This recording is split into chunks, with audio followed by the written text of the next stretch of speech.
And welcome back to the Ruby Tuesday. My name's Ruben and talking about Netflix's new romantic comedy, Love Divided. Valentina is a young pianist starting over. Her neighbor David is an inventor who hates noise, and a paper-thin wall is about to become their matchmaker. For a romantic comedy to interest me, it's gotta be really good with chemistry and unique premise, because there are so many of them that are just poo. A few stand out to me now and again that I love rewatching.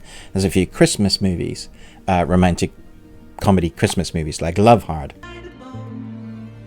of recent that have been excellent, that I'll go back to and watch because I think I am the romantic one between my wife and I. But Chris from Movies and Munchies will watch all the romantic comedies, and he generally has a very low bar. He's just got to get slightly like the characters, and even if the story's poo, I think he'll be the first one to tell you, yeah, that was okay. You may have heard the term happy ending before. It's a romance starring Lindsay Lohan. I was afraid, though, that all of the best bits were going to be in the trailer. For me, they've got to be pretty high to be like even register on my movie list, because I've seen so many that are just rubbish. When I tell you I went into this, do I even want to watch this? Why do I even request screeners for these movies?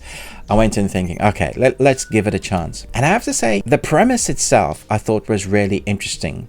Having two main protagonists in their own apartments, separated by a wall that's really thin, and I mean, like, it seems like it's brick, but you could literally hear someone pouring a cup of coffee in it. Means that their worlds are going to be collided whether they want it to be or not.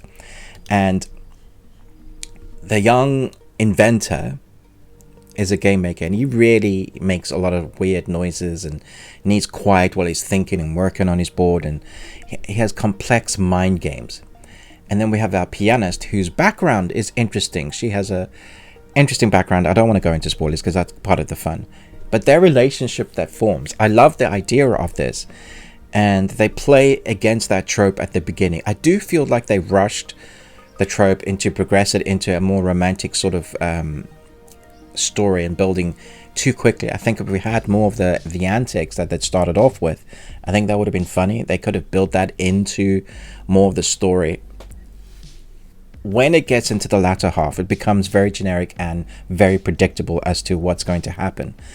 But it's still that unique premise of them trying to have a relationship across the wall, never seeing each other, that works for me. And the chemistry. They have chemistry, even though technically they're not together or on screen together, and yet they are, because you see the wall that is divided, you see the two main characters.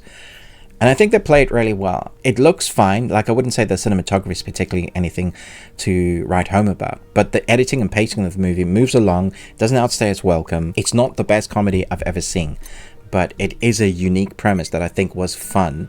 I just felt like when it got to that second half, it was really easy to predict.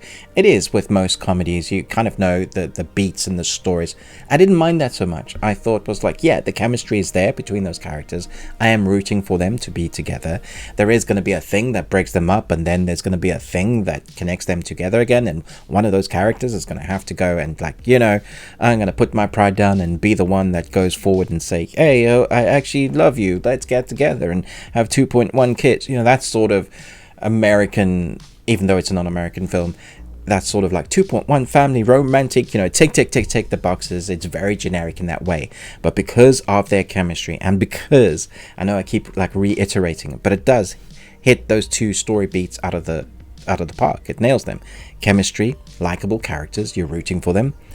And of course, the unique idea about the splitting of the walls. That I liked. So that was enough for me to go, yeah, as a romantic comedy, I was rooting for them. One-time watch, it's great. So I'm going to give it 3 Nicolas Cages out of 5. You got one. I think it's better than most of your midway romantic comedies. Not top tier, not by a long shot, but was enjoyable. So let me know if you enjoyed this one. What did you think of it? What's your top, let's say, top 5 romantic comedies, or 3, or best of all time? That would take a while for me to think about, but Love Hard is certainly up there. Thanks so much for watching, but most of all, until next time, remember, live long and Tuesday.